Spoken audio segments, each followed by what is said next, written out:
I have here a piece of 1/2-inch Starfire crystal that I've already chipped out the shape on it, but I also have here a piece of 1/2-inch regular clear glass, and you can see that I have a score mark in there for my pattern, and that'll make a good guide to determine the shape of my chipped edge.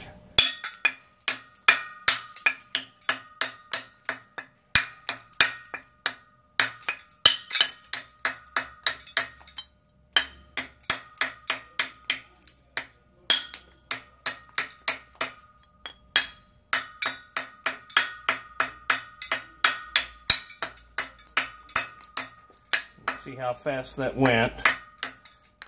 And you just make sure and let your glass hang over about 1/8 of an inch on the edge here. Don't keep it flat. Keep it up at, roughly a 30 to 45 degree angle, whatever you feel comfortable with.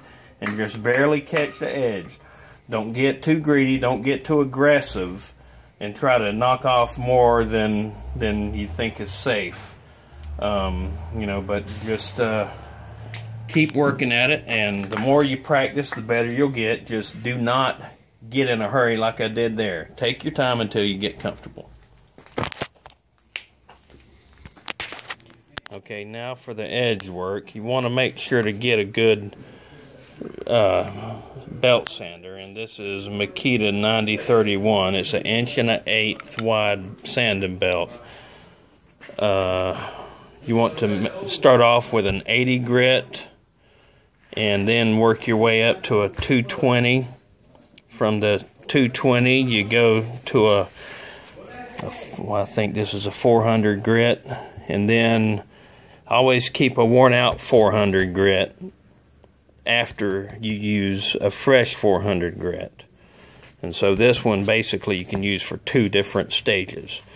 Then you go to a cork belt and use a beeswax or a honing oil, what they call a polishing oil that C.R. Lawrence makes. And then you can use a drill and a copper wheel with jeweler's rouge on the edge work to finish it off. Hang on just a second and I'll tell you what comes next.